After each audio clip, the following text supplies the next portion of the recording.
দামের সাথে এই যে এনার্জির যে মূল্য, এর সাথে শিল্প কারখানায় উৎপাদিত সবকিছু এবং জীবনযাত্রায় যা প্রয়োজনীয় হয়, অর্থনীতির মূল চালিকা শক্তি কিন্তু এখানে আমেরিকান নিয়ন্ত্রণ নেবে। টুডে অর টুমরো ইরান অনেকটা ধ্বংস হবে, যে শেষ পর্যন্ত 2 মাস লাগুক 3 মাস লাগুক ওই দেশ ইনডাইরেক্টলি দখল হয়ে যাবে। ইরানে বড় একটা শক্তিশালী দল আছে যারা এই বর্তমান প্রশাসনকে, রিজেমকে তারা পছন্দ করে না। এটা যতটা না পশ্চিমা মিডিয়ায় ছড়াচ্ছে তার চেয়ে অনেক কম কিন্তু সেখানে। আমরাই সেটাকে ফুলিয়ে ফাঁপিয়ে দেখাই।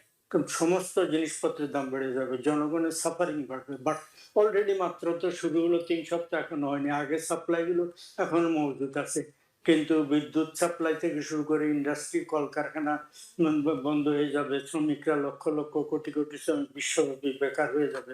এই যুদ্ধের কারণে সবচেয়ে বেশি ক্ষতিগ্রস্ত হচ্ছে বা এরই মধ্যে আগামীতে হবে।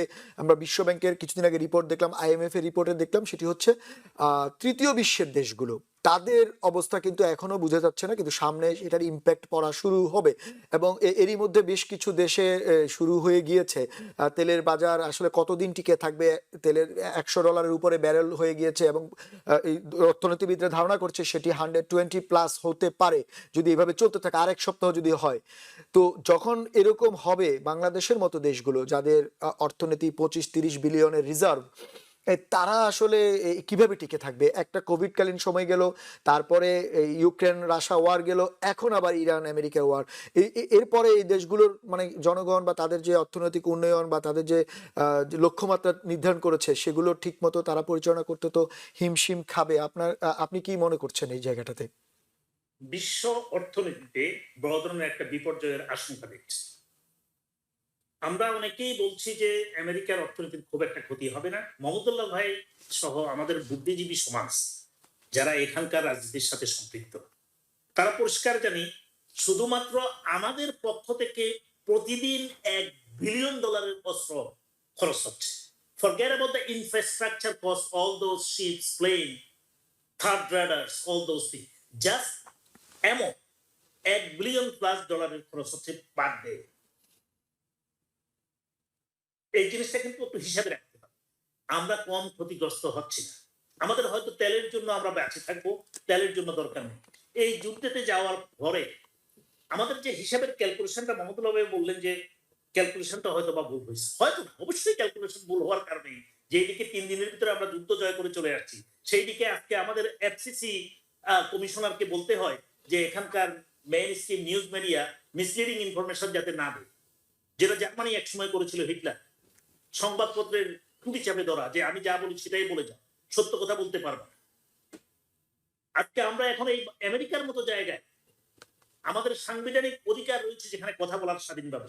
না, আমরা তো এতক্ষণ এটা নিয়ে আলোচনা করলাম, আমেরিকার ভুল বা কি হোমওয়ার্কের ব্যাপারে। আমি আপনার কাছে, যেহেতু আমাদের সময় শেষ হয়ে আসছে, এই জন্য আমি আপনার কাছে জানতে চাচ্ছি যে তৃতীয় বিশ্বের দেশগুলো কিভাবে এটাতে ইম্প্যাক্ট হবে। এখন আমাদের দেখুন, তেলের দামের সাথে এই যে এনার্জির যে মূল্য, এর সাথে শিল্প কারখানায় উৎপাদিত সবকিছু এবং জীবনযাত্রায় যা প্রয়োজনীয় হয়, অর্থনীতির মূল চালিকা শক্তি কিন্তু এখানে। এটা দিয়ে আপনি কলকারখানা চালাতে হবে, এনার্জি ক্রিয়েট করতে হবে।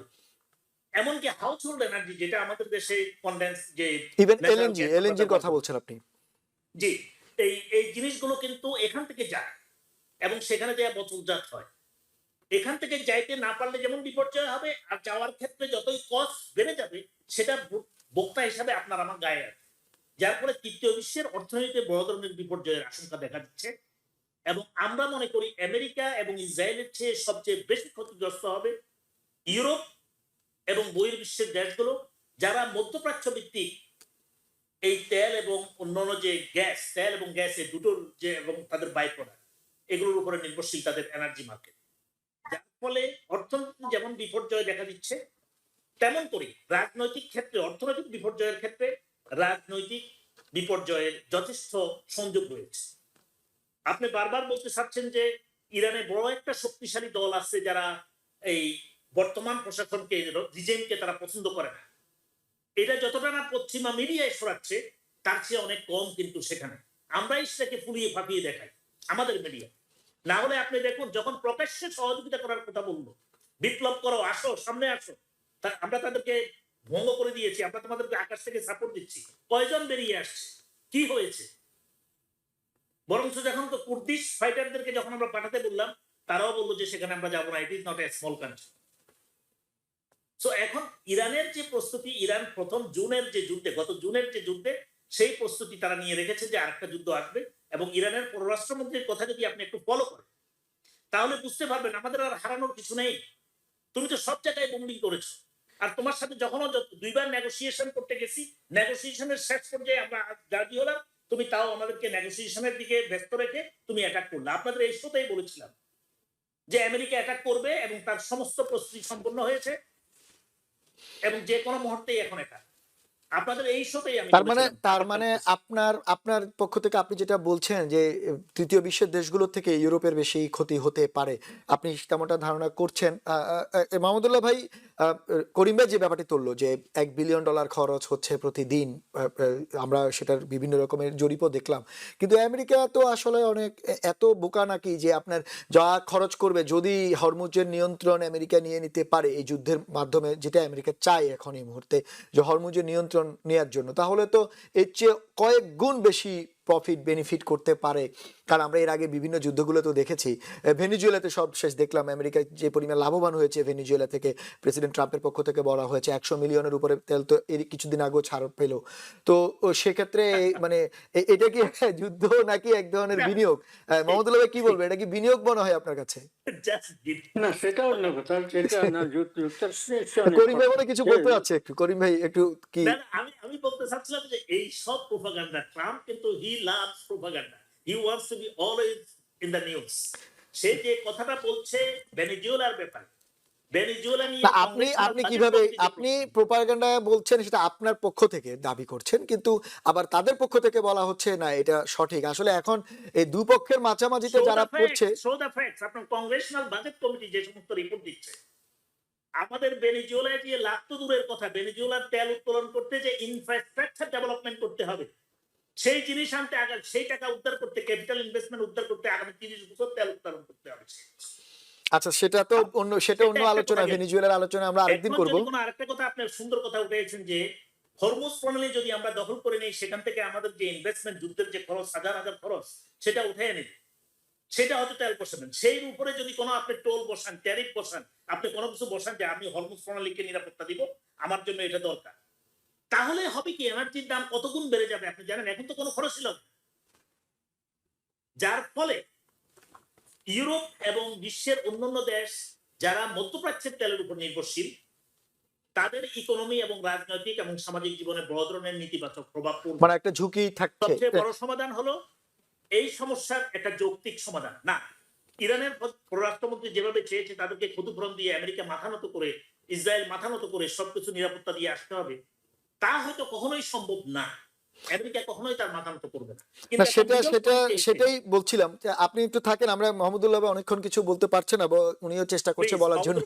মাহমুদুল্লাহ ভাই, কথা শুনতে রাজি। না সেটাই মাহমুদুল্লাহ ভাই, আমাদের সময় খুবই কম। আজকে করিম ভাই অনেক কথা বলছেন, আপনি শুনলেন করিম ভাইয়ের বক্তব্য।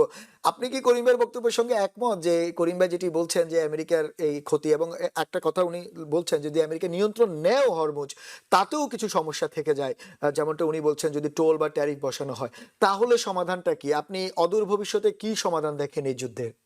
আমি মনে হয় আমেরিকার নিয়ন্ত্রণ নেবে, যদি একটু ইরান অনেকটা ধ্বংস হবে, যে শেষ পর্যন্ত 2 মাস লাগুক 3 মাস লাগুক, ওই দেশ ইনডাইরেক্টলি দখল হয়ে যাবে, এক ধরনের নিয়ন্ত্রণে চলে আসবে। এটা প্রতিরোধ থাকবে ইত্যাদি, সেটা থাকবে।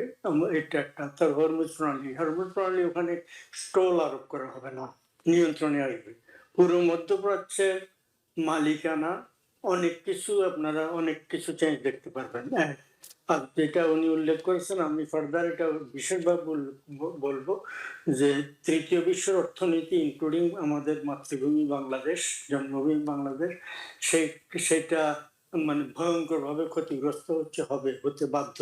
কারণ সমস্ত জিনিসপত্রের দাম বেড়ে যাবে, জনগণের সাফারিং বাড়বে। বাট অলরেডি মাত্র তো শুরু হলো, 3 সপ্তাহ এখনো হয়নি। আগে সাপ্লাই গুলো এখনো মজুদ আছে, কিন্তু বিদ্যুৎ সাপ্লাই থেকে শুরু করে ইন্ডাস্ট্রি, কলকারখানা বন্ধ হয়ে যাবে, শ্রমিকরা লক্ষ লক্ষ কোটি কোটি শ্রমিক বিশ্বব্যাপী বেকার হয়ে যাবে, তৃতীয় বিশ্ব খুব ক্ষতিগ্রস্ত হবে। চীন অবশ্য বিপুলভাবে আগে থেকে তেল মজুত করে রেখেছে এবং চীনকে দরকার হলে মানে খুব ইমার্জেন্সি বেসিসে যত চীনের 50% যায় মধ্যপ্রাচ্য থেকে, সেই 50% অনেকাংশে মানে রাশিয়া সাপ্লাই দিয়ে এবং এবং আজকে প্রেসিডেন্ট ট্রাম্পের পক্ষ থেকে চীনের প্রেসিডেন্টের সঙ্গে এই মাসের শেষে মিটিং হওয়ার কথা ছিল বেইজিং এ, সেটি কিন্তু ডিলে করেছে প্রেসিডেন্ট ট্রাম্প, সেটিও বাতিল করেছে। এইটাও একটা সিগনিফিকেন্ট ঘটনা, কি মনে করেন আপনি?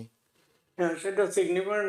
উনি কিছু আশ্বাস দাবি করেছেন, চীন বোধহয় সে ধরনের আশ্বাস দেয়নি। আর তাছাড়া এই যুদ্ধের ভিতরে উনি নিজেও তো যুদ্ধ মানে এই তো কয়েকদিন পরে সেখানে যাওয়ার কথা, হ্যাঁ, এখন এই মাসের উনি লাস্টে নিজে যাওয়ার কথা ছিল।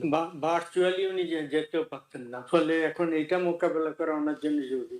ও সবকিছু ওনারা মেনে নিল। ফলে দুই দেশের ভিতরে ট্রেড নিয়ে কথা, কিন্তু এখন এই মধ্যপ্রাচ্য যুদ্ধের কারণে নতুন। 2 নম্বর হচ্ছে রাশিয়া এবং চীন কোত্থেকে এখানে এখন সাপ্লাই দিবে, কিভাবে কোন পথে সাপ্লাই দিবে?